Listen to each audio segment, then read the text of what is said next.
Welcome along to the Football Show. Matt Slater is going to be with us from Doha a little bit later on this hour. We're also going to be talking about that breaking news story in the last hour or so that the Glazers are expected to put Manchester United up for sale. Unclear so far whether it'll be a part sale or they want to try and sell all of their shares. Potentially, it would cost around $4 billion to take over the shares which are currently held by the Glazers. We'll talk about that and also everything from on the ground in Qatar at the World Cup a little bit later on. But we start with the World Cup story of the day, and that is Saudi Arabia pulling off one of the biggest shocks in the history of the tournament. They came from behind today to win against the two-time winners Argentina by 2-1 in Group C. Delighted to say that Marcela Mora y Araujo is with us. Marcela, this is not the start that Scaloni's side were meant to make in Leo Messi's perhaps best setup to win a World Cup. They were unbeaten since the Copa America final back in 2019, but they were left pretty frustrated this morning. That's right. 36 games unbeaten, and they were hoping to beat the current record. But such is football. I almost said them's the breaks, but I'm not going to mix my metaphors. I'm in Buenos Aires at the moment, and it was an extraordinary morning. The game was shown here at 7 a.m. and people were really hyped up for it from last night. There was all night TV coverage and prepping and previewing, and just the climate that we were about to win the World Cup. We weren't starting to play the World Cup. We were going to win it. And it was just completely widespread across all people. Lots of people would say, I'm not a big football fan. It's not that it matters to me, but I just have this feeling we're going to win the World Cup. And I think all this is kind of, it's a little bit recent still, almost. Although, of course, we've had a few hours and a lot of other games. And so things are settling down a bit. But the first few hours of this morning, before 10 a.m., there was a nation that had already been through a roller coaster of emotions, underslept, and really surprised. And I don't want to take any credit away from Saudi Arabia, who really were terrific. And they won a good football game. I don't think there's any recrimination towards Argentina. There's not much that could have been done that differently. Perhaps the tactical discussion of the squad will yield to some minor changes, but it was really a good game. And in fact, Argentina had, goals disallowed because of the VAR offside, which made us all cheer them before we realised they weren't allowed. And so it was a fair result, if a little painful for us. And I think there's a mood here now that is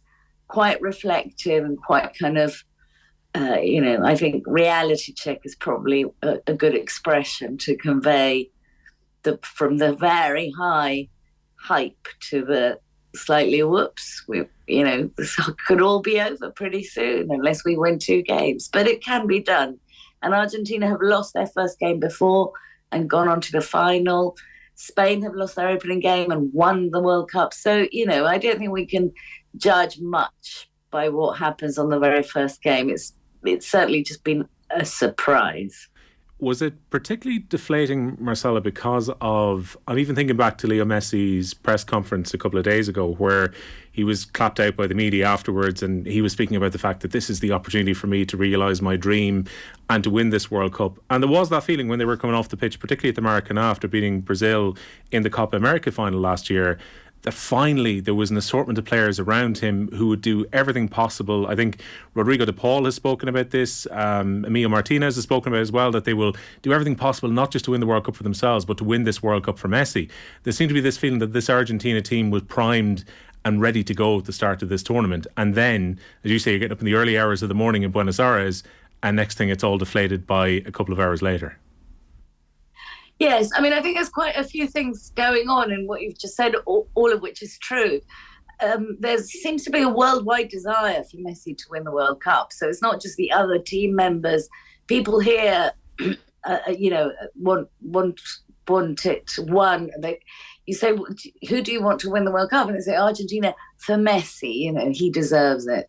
And people around the world, I've seen so many different players and managers saying, well, if we don't win it, I'd like Messi to win it.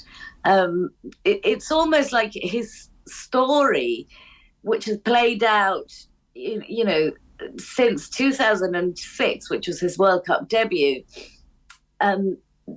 He's come close, and everyone feels he deserves it. And I think, we have in Argentina, we have a great writer, Jorge Luis Borges, who never won the Nobel Prize, or I don't know, we come close. It's this kind of idea. Of course, Messi, the comparison with Maradona is inevitable, and Maradona did win it, but I think that's a little bit over now. And although people would like Messi to win the World Cup, there's also, quite a lot of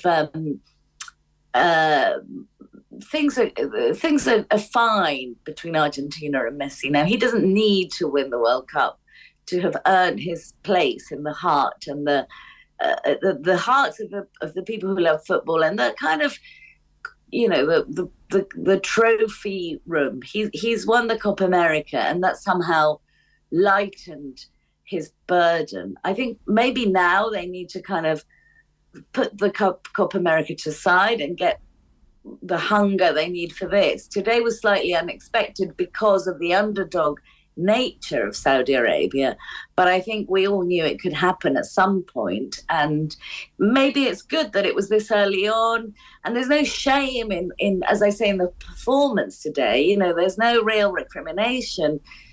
I think maybe Di Maria, Tagliafico, Otamendi looked a little bit like they weren't up to the whole 90 minutes, but then in came these young, Enzo Fernandez and Julian Alvarez, and they were just so confident the very first minutes on a World Cup stage.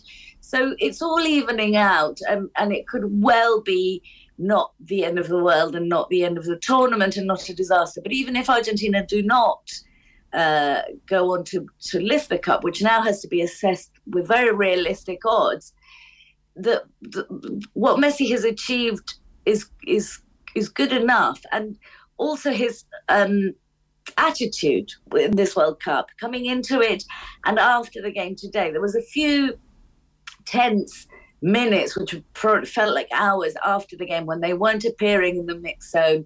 Nobody quite knew what was going on. Nobody was speaking. There were loads of Argentinian journalists pitch side and mixed, so expectant. And Lautaro Martinez spoke immediately, very composed, because he had, disallowed goals and he was quite calm, but then no one else. And I thought, oh my God, Messi might just disappear for days now, which is what happened, say, in 2018 when he wasn't speaking to anybody. Nobody knew what he was thinking. But then he did come and spoke calmly and to lots of journalists and said, look, this happens, it's football, we're going to be fine. And then he's since issued a statement saying to the Argentinian people, don't worry, we're not going to leave you, out of this, trust us. So I guess there's a sense of a working group, and perhaps that's a good thing, and it'll all come together. Again, I really want to pay tribute to Saudi Arabia and what they achieved and what they did, and I think it's kind of in conjunction with the very different experience of Iran yesterday. It's going to make us all think again about how we judge and perceive the Arab nations on the football stage. With all the issues surrounding this World Cup, it was quite an extraordinary new sight for us. Iran bravely not singing the anthem, even though they then had a disastrous result, but they had an attitude about the socio-political stuff. And the Saudi Arabian players, very differently, just going and doing their thing. But I think for me at least, it's like, okay, there's some interesting stuff going on here in this part of the world. And Argentina, I think, arrived a little bit like, we know football, we're the best at this, or if we're not the best, we could be, we have been. But these countries don't have a tradition, they don't understand this game. And we're just going to have to eat some humble pie and reconsider that position, I think, as spectators as well as the players and the powers that be in the world of football. Yeah, I think to Saudi Arabia's credit, they played with a real bravery, and particularly the two excellently taken goals early in the second half, which gave them a good position in the game. And there would have been that temptation certainly against a very, very top nation for Saudi Arabia then to maybe go back by a few yards, to start slowing things down, unsportsmanlike conduct. But yet they continued to play a high line, and they continued to try and turn Argentina over in transition when they got the ball back.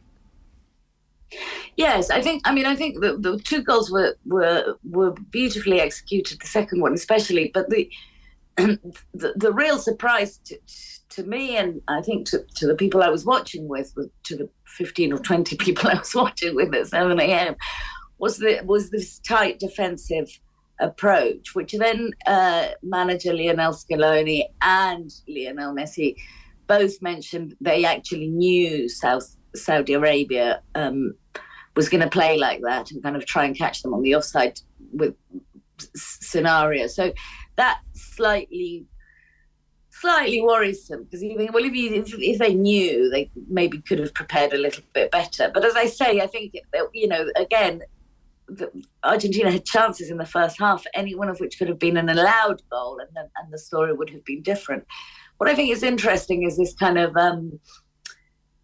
real desire for this tournament to work and to enjoy the football, and the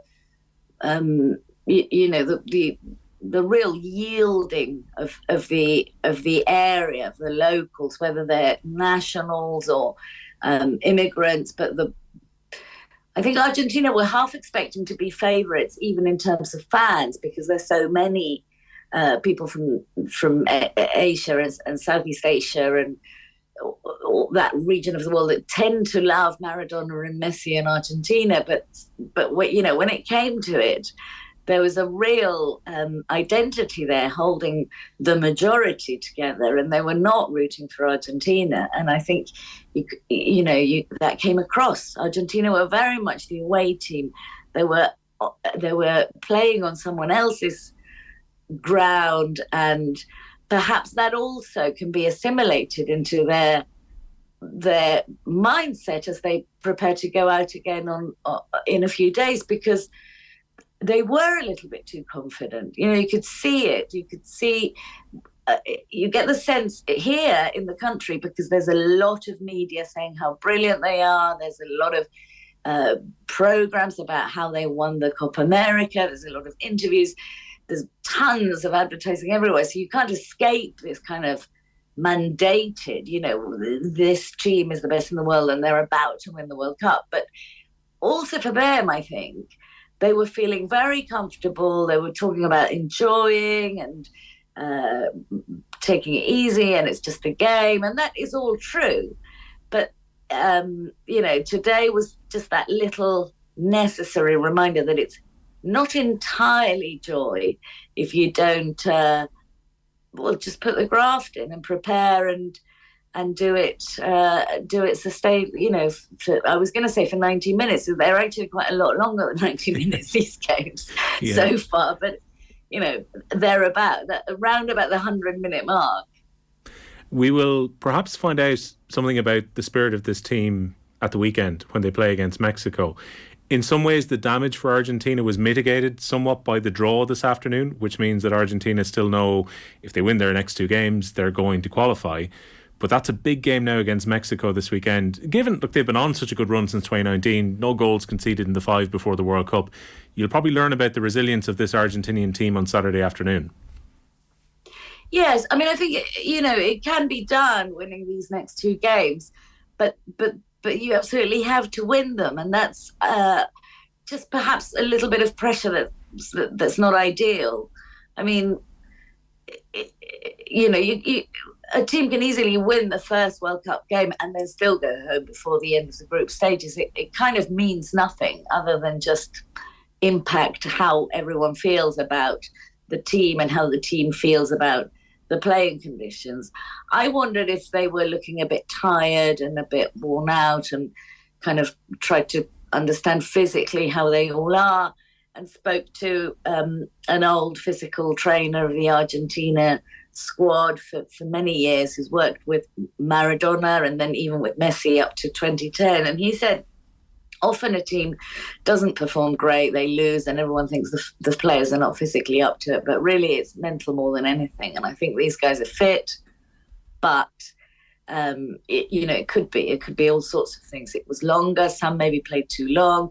I mean, there was also a few spats just before the World Cup started when Lionel Scaloni sent 2 players home because they weren't kind of getting through his incredibly rigorous physical tests. And everyone's come so close to the beginning of the tournament from club level, but not just Argentina. I mean, all the players.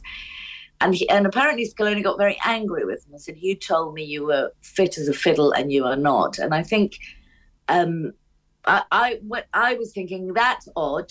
You don't usually rely on what the player tells you. You have more time to prepare and judge for yourself, whereas these guys had a few days. But as I say, it can be done. They can win the next 2 games. They're transmitting that confidence now via the press and via social media to the people, and they're doing it with humility. So Lautaro Martinez said, "We make mistakes, we need to work on them." Scaloni said, this was always going to happen. We made some errors. And Messi said, "Don't worry, we're going to do it." So who knows? My feeling is, if they don't, then that's just what the cup is about. Some people get knocked out. That's the point of the competition. And there's no shame in how they performed. I don't think they played awfully. So if they were to not be able to go through past the group stages, playing really nastily or making awful mistakes, that might lead to some kind of bad feeling. But if it's like this, where a surprisingly good team just do that little bit better, score that little bit more, you only need 1 more goal, then there's no shame in it, no harm. And Messi's job is done. He has delivered for Argentina. He's delivered countless hours of joy over decades and a really important international title, which is what was missing with the Copa America. Yeah. So I hope he doesn't feel back to that appalling pressure of delivering something for Argentina, and can just find, the well-oiled machine that he needs to thrive, and they can all just work well as a team, which they've clearly been able to do for 1.5 years. So there's no reason why they can't do it again.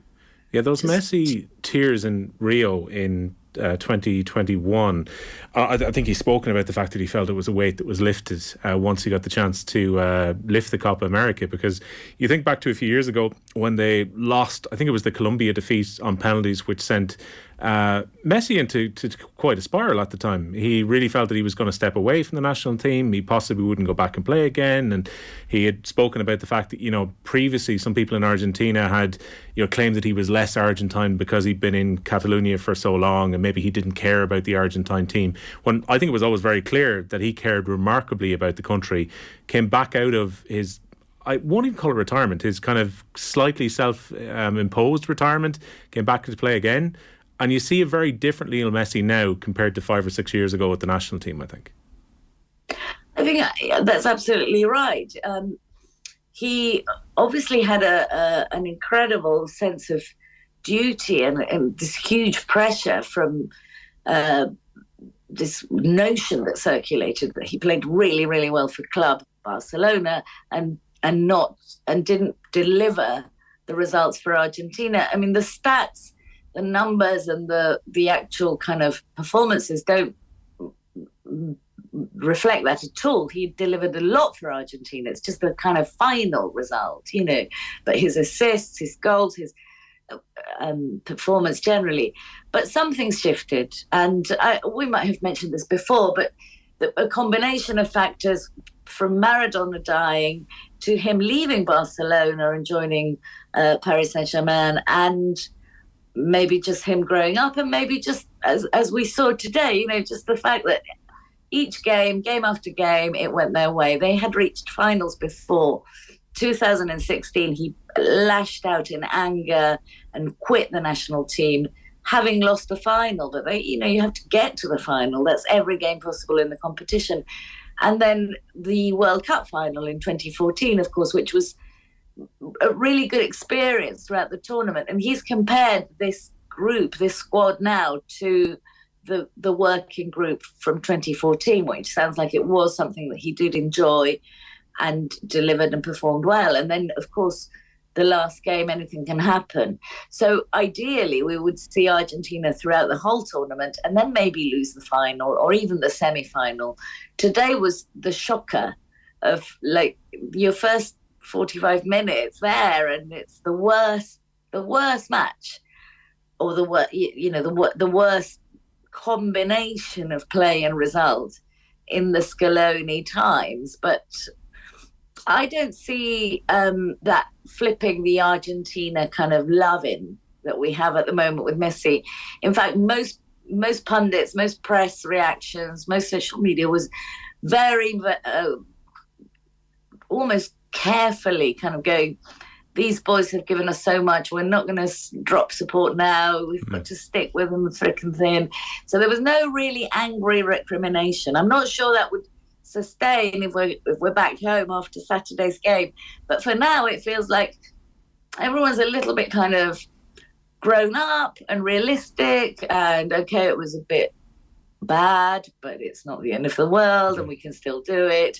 And we still really adore them, all of them. You know, everyone has a little place in people's heart, and we've been through so much together, and like kids adore them and older people adore them. So it's still that kind of bubble hasn't burst, and that I think is worth holding on to Marcela, for a few days. Thanks a million for joining us tonight in Buenos Aires, and a slightly later kick-off time I think on Saturday. Enjoy the game against Mexico at the weekend. Oh, enjoy. It's a high bar. Thank you very much. Probably depends on the result. The football show here in Off the Ball is with thanks to Sky. All the football you love in one place across Sky Sports, BT Sport and Premier Sports. We're going to be talking the tournament in Qatar and also the possible sell of Manchester United with Matt Slater when we come back. Football on Off the Ball with Sky, proud partner and supporter of the Republic of Ireland women's national football team. This is News Talk. Moncrief.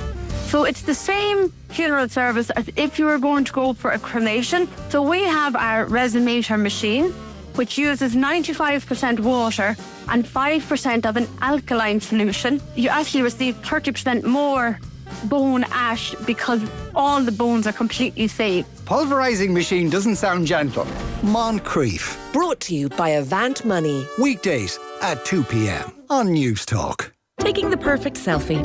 Not as easy as it looks. You need the right angle, lighting, maybe a cheeky little filter. But then, that's it. Your GoDating.ie profile pic is good to go. And GoDating will take care of the rest. Two-way matching feature? Check. Add to favourites? Check. Member profile check? Check. GoDating.ie has you covered. Now, how are we getting on with the selfies? Oh yeah, nice. Use that one. GoDating.ie. As loved by News Talk.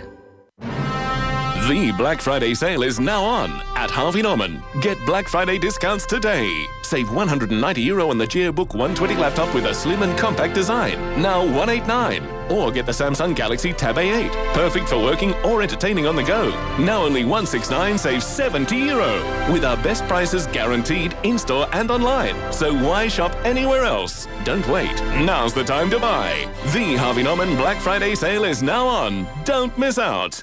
Looking for ways to reduce your heating bills this winter? Air conditioners can do more than just cooling. Daikin's highly efficient air-to-air heat pumps can heat your home from as little as €4 a day. Find your nearest dealer now at daikin.ie. That's DAIKIN.ie. Daikin. Your energy, your choice. This is not about a leap of faith. This is not about a leap into the future. This is about innovative all-electric driving with AR head-up display, trained parking and over-the-air updates. Here for you today and ready for tomorrow. Because with the all-electric ID range from Volkswagen, Ireland's best-selling all-electric car brand, tomorrow comes with confidence. Order now for 2023 delivery. Volkswagen. Best-selling claim based on most recently published monthly figures. Didn't know this car was diesel. It's not. At the garage you use the black pump. Diesel.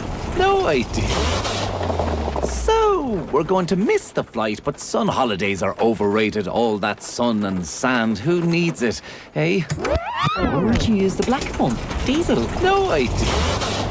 So, I'll call Allianz Breakdown Assistance. With Allianz Car Insurance, you can also add breakdown assistance. Save 15% when you get a quote online at allianz.ie. You write it, we underwrite it. Allianz. Allianz PLC is regulated by the Central Bank of Ireland. Standard acceptance criteria, policy conditions and a minimum premium apply. Breakdown assistance is an optional extra and an additional premium applies. Your business is changing every day, either in one big step or lots of little ones.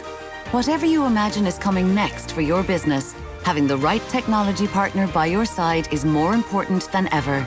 At Vodafone, we are committed to helping your business stay connected with a range of supports, including 6 months free broadband and cybersecurity protection, plus free digital advice and support. To find out more, search Vodafone Business. Vodafone. Together, we can. Offer subject to availability. Terms and conditions apply. For full terms, see vodafone.ie/terms/business. Football on Off the Ball. With Sky, get more of the sports you love on Sports Extra with BT Sport and Premier Sports. This is News Talk. Welcome back to the football show here on Tuesdays Off the Ball. If you miss any of the action at the World Cup today, Olivier Giroud with 2 goals. He's now level with Thierry Henry on 51 for his country in France's 4-1 win against Australia. The holders up and running this evening. 2 of the games this afternoon finished 0-0. Denmark 0, Tunisia 0, and it was also goalless between Mexico and Poland. Elsewhere in that group today, Saudi Arabia pulling off the shock of the competition so far, beating Argentina by 2-1. As Marcela mentioned, it's now a must-win game for Argentina against Mexico at the weekend, while Saudi Arabia will be looking to build on that victory when they take on Poland. Robert Lewandowski missing a penalty, which means he's yet to score at a World Cup finals. And now, Manchester United could be sold by the Glazers, according to a story which is being reported by Sky tonight. They say the Glazer family is preparing to formally announce its intention to examine potential sources of outside investment that could include a full-blown auction. Sources have told Sky that investment bankers were being instructed by Manchester United's owners to advise on the process, and it's likely to include a full or partial sale or strategic partnership with third parties. To talk about the World Cup and also this emerging story around Manchester United, delighted to say that Matt Slater, senior football news reporter with The Athletic, is with us. Matt, good evening. Good evening. Interesting story. I mean, this one has been kind of circling as a rumour for a little while, that the Glazers were considering, if not necessarily a full sale of the club and getting out of Manchester United entirely, potentially coming in and taking some investment from outside and selling some of their shares. Yes, indeed, and it's being reported by The Athletic now as well. So yes, I can confirm that the rumours are true. It's a very similar situation to Liverpool and Fenway Sports Group, and it's the timing is remarkable that those two clubs, of course, such fierce rivals off the field, but on the field, but off the field, their ownership groups get on pretty well and are often quite closely aligned in terms of football finance. And FSG have got there slightly earlier, but I think the Glazers are going to test the market, very seriously test the market. I think they've appointed 2 US banks. I think it's Rothschild and JP Morgan, whereas FSG, it was Morgan Stanley and Goldman Sachs. So, you've got 4 huge banks there, which is a bit of a clue as to also, I think, where potential buyers are likely to emerge from first, not exclusively, but I think you only have to look at the last few sales, last few big football takeovers. It's the wind is blowing from the States. It's a private equity world at the moment. Chinese money's out, Russian money's out. A lot of the big sovereign wealth funds from the Gulf are already spoken for. So unless someone like a Jim Ratcliffe or another sovereign wealth fund wants to kind of get their act together, my guess would be this is going to be another American syndicate. Matt, when it comes to this timing, how much of an influence has the protests against the Glazers, maybe even a sharpening of feeling around the European Super League last year, how much has that fed into the decision by the Glazers to potentially cash in some, if not all, of their chips here? Yeah, I think all of that. They've had a good run. I think there's the cost of the stadium. So that's weighing on them. That'll weigh on the price a little bit. I think when they see someone like-minded, like the FSG crowd, make the same decision, I think that would have given them pause for thought. I also think that there is a sense that the Chelsea sale could well be the top of the market for a bit. We're heading into a global recession. Interest rates are going up. The Premier League did really well in its last round of international sales in particular. But there's some headwinds, choppy waters and all those cliches. And until the kind of paradigm shifts, I'm using lots of business terminology here, but it's only because people talk to me like this and it seeps in. Until you get something like a Super League or the next dramatic step forward in media rights, which is the one everyone's been talking about and waiting for, is this going direct to consumer, Netflix for football, streaming, people having a direct relationship, clubs having direct relationships without middle. Until you get that, and I don't think we're that close, then this might be a good time to cash your chips in. It might not. They might not get the price they want. But it's interesting that both of these two big clubs, England's two biggest clubs, are doing the same thing at the same time. Yeah, maybe they watched that Todd Bowley situation taking over from Roman Abramovich during the summer and thought that was a very complex sale because of just the nature of the way that Abramovich had to pass on the club. And maybe they feel that there are investors in the United States particularly who are primed to potentially come in here to buy some, if not all, of the club. On the face of it, Manchester United, an incredibly attractive prospect given their commercial power, despite the fact that their position on the pitch has declined since 2013. They are still one of the biggest clubs and one of the biggest money-making clubs, crucially, within the world. If an investor was to look to come in, you're not just necessarily buying them as a prestige product. This is a club that still makes a lot of money. 100%. Let's not, let's not recency bias here. Let's just turn the clock back 10 years. For year after year, United used to top the Deloitte money list in terms of revenue. It was only relatively recently Real and Barca knocked them down to third, and now United have slipped even more because they've just not performed in the field. But United were a money-making machine. They were streets ahead. And they still are. I won't say streets ahead, but they're still ahead in terms of brand and fan base. They've been punching below their weight.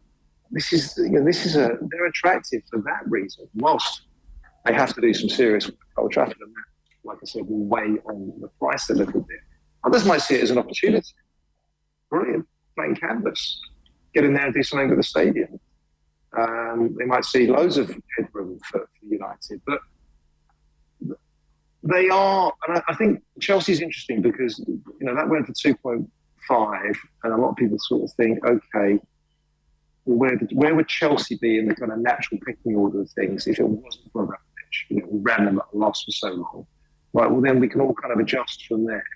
And I think ordinarily United people would be thinking, well, we're worth at least 50% more, maybe 75%. And that's where you're getting maybe double. And I think they're going to want $5 billion. I think whether they'll get it, I don't know. I guess they'll find out. I guess that's how the investment banks that they've just instructed to go and look for a sale here, they're going to earn their cash by finding potentially buyers in around the $5 billion mark. The Football Show, of course, is brought to you by Sky. All the football you love in one place across Sky Sports, BT Sport and Premier Sports even. And Matt, before we move on to the World Cup itself, just one other Manchester United story which we've been discussing across the show is Cristiano Ronaldo and that decision by Manchester United to take what they called appropriate steps on Friday. And here we are 3 days later, they've decided to mutually break that contract which they had, terminate Cristiano Ronaldo's contract and let him leave now next month. Yeah, Ronaldo and the Glazers, in one day. Remarkable. This has been a. I'm not a United fan, so I think I'm allowed to chuckle. It's been a sad story, really, because he's a great player and he has, I think, lost his copybook. While I'm not a United fan, I live with United fans in terms of my children. So I've sort of lived through this one, the second time around, all the expectations, the hopes, and the excitement that his second arrival inspired. It just has got worse and worse and worse. And the Piers Morgan interview really was the last straw. That was a man asking for his contract to be ripped up, and it has. So let's see who all these big clubs are that all these Champions League caliber clubs are that can't have him. I'm not sure, and I think it's sad. I don't mean to sort of gripe because he's a fantastic player, but he just hasn't quite, I think, adjusted to where he is in terms of his career right now.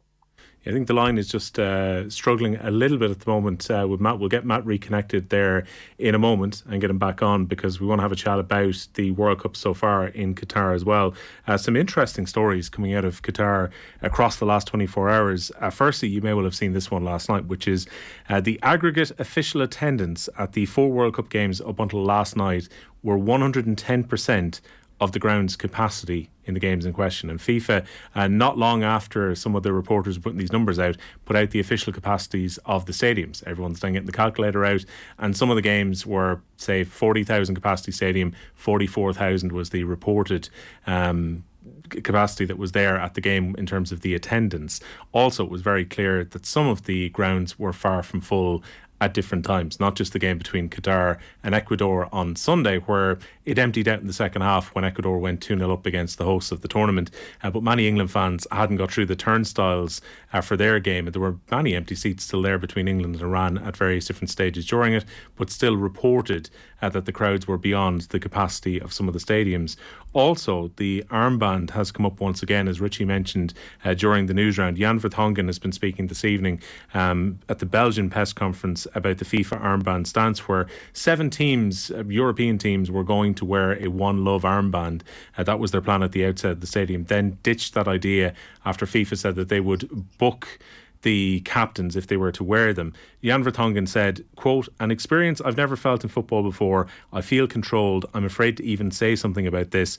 We're just saying a normal thing about racism and discrimination, and if you can't even say things at all, that says it all." So Jan Vertonghen, the former Tottenham defender, speaking at the Belgian press conference earlier today. Matt is back with us, and Matt, that's the latest around the armband, Vertonghen's comments tonight, but also reported in Germany earlier today that the German FA are considering legal action against FIFA for not being able to wear this armband during the tournament.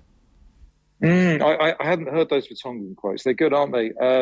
I think the German idea going to CAS, I'm not quite sure that's going to happen. I think they're angry, they're annoyed.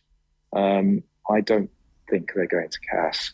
Yeah, there's a lot of it's been just a dizzying couple of days, really, and the armbands is just another remarkable story here.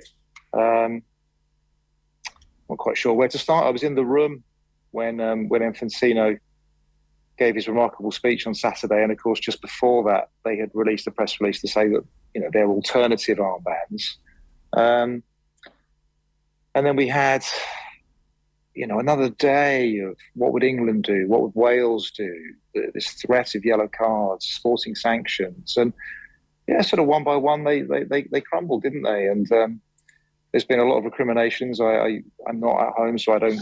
It's really hard when you're at an event like this to know what the conversation is like at home. But obviously, I see on social media now how hard Roy Keane went, which I thought was really interesting. Over here, it's not a story. The locals have got no idea what's going on, and a lot of the international media, who come from countries that were not going to do this, aren't reporting it, don't really get it. But yeah, it's just another one of just another strand to the remarkable World Cup that Qatar 2022 is. Did you almost feel open-mouthed listening to Infantino on Saturday morning? I don't think many of us actually expected what happened during that hour, because I was watching FIFA Uncovered last week, Matt, and I kind of got the feeling from Infantino that he was almost saying that Russia and Qatar weren't his World Cups. These were 2 issues that he had inherited, and he had to honour agreements that FIFA had made 11 years ago, while his first World Cup was going to be 2026. But he came out to bat entirely on Saturday. 100%. I mean, look, you're right. That's been his stance for a while, and it's all been about this old FIFA versus new FIFA, right? So this was not just kind of branding; it was a legal strategy. They were in dire straits in 2015, 2016 when he took over. So the new FIFA idea and how they changed the bidding process and how they managed that vote in 2018 for the 2026 World Cup was absolutely fundamental to FIFA's survival, his ongoing success. They actually got restitution from the US process, $200 million. That was kind of very much a well done, you're kind of out of the dock. And yet, the longer he's been in power, the more closely wedded he's become to the success of this World Cup. He's become personally invested in it. He's been living here for most of this year. Again, we saw it in Russia. He gets very close to the hosts, uncomfortably close. And as you get to the eve of the World Cup, where, of course, the power shifts very much to the organizer. And I've never witnessed a major event where that shift has been so obvious, where we've just seen plans, obviously the beer and the armbands, and even the start of the tournament. It was going to be, the first day was going to be Monday, and then Qatar decided 100 days out they wanted it on Sunday. And there've been lots of other little things like that. I've never seen it so obvious where the hosts are in charge. And look, the issue here, of course, the complicating factor is the hosts are annoyed. They are annoyed. They're annoyed with the West. They're annoyed with the media. They therefore are blaming FIFA for not controlling us, not controlling the narrative, not cheerleading enough. And that's where you get this remarkable performance from Infantino, who is also a very arrogant man. And I think just speaks and just went off on one. He just went off on one. And I went, the room gasped, sucked out of the room. I was looking around. Normally kind of quite reasonable, more neutral people were like, is he still talking? Opening remarks went on for 1 hour. I transcribed them. There were 5,000 words. He went through every single Qatar talking point, every example of whataboutery I've heard over the last 12 years. He nailed it. And we came out of there feeling lectured. We are racists and hypocrites. It was remarkable stuff. I get it. I understand it. He massively overdid it. Will it change anything? Yeah, maybe the host thought, well, okay, well done. Yeah, you did go to bat for us, but it certainly didn't silence things. I mean, the only thing that, in amongst it, there was some reasonable stuff. The thing that was always going to silence this, the thing that was always going to change the record is the football. He could have just said that. He made that point quite early, but then he went off and carried on with how Westerners can't complain or criticise anyone for 3,000 years, etc., etc. He made the point that once this ball starts rolling, magic of football takes over. We've seen this at other controversial major events, Olympics, previous World Cups, you name it. And what happened today? We got our first upset. We had a really good game. We've seen some good goals. Tomorrow's papers will be full of Saudi Arabia and Messi, won't they? That's what I imagine. Yeah, no, I think that, and increasingly as the tournament goes on, that will become the story. I think it's interesting that Qatar maybe feel at this point, having sunk $200 billion into the hosting of this tournament, that they feel they should be getting a bit more love from it. So it's interesting that's reflected in Infantino. Also, the other image, Matt, that really struck me at the opening ceremony on Sunday was Infantino's position right beside the Crown Prince of Saudi Arabia at a time when Saudi Arabia are about to bid for 2030. We could have a remarkable situation where Leo Messi may well be part of the Argentina bid, but also on the payroll of the Saudi Foreign Ministry at the same time, while they have a rival bid against each other. But Infantino has been seen in Saudi at the boxing between Usyk and Joshua recently, and then crucially he's sitting right beside the Crown Prince at the opening ceremony at the weekend. Yeah, I think there was a meeting at the G20 as well, wasn't there, in Bali?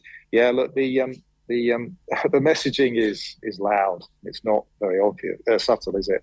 But the Crown Prince, of course, sat next to Infantino at the 2018 opener as well. He watched his team lose 5-0 to Russia with Putin there too. This was different, as you say. Infantino was squeezed between the Emir of Qatar on one side, MBS Crown Prince of Saudi Arabia on the other. Crown Prince, of course, was again at the game today, as was the Emir of Qatar. The Emir of Qatar put a Saudi scarf around his neck. Arab Brotherhood, all back in place. The 2017 to 2021 blockade, all forgotten about.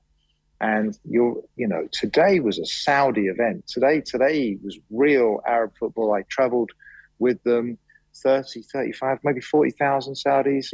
It was proper atmosphere. This was a big day for Saudi Arabia and MBS. And you're right. They've got a real chance now. A real chance in 2030. The bid's a bit complicated because it obviously involves Egypt and Greece, but they want one. They really want one. Yeah, potentially going for a Winter Olympics as well. Matt, thanks a million for joining us on the show. Yeah, no worries at all. Matt Slater there from The Athletic on the ground in Qatar, and Manchester United confirming as well that they will consider all strategic alternatives, including a new investment into the club, a sale or other transactions involving the company. You can read about that in The Athletic as well. We'll take a very short break. Back in a moment. Football on Off the Ball. With Sky, proud partner and supporter of the Republic of Ireland women's national football team. This is News Talk. Our wide range of 2023 Skodas are going fast. This is the sound of Anto driving home in his sporty Octavia RS. And this is fully charged Fiona driving away in her electric Skoda Enyaq. And this is the sound of someone who didn't place their order in time. Order your 2023 Skoda today, before it's too late. Skoda, made for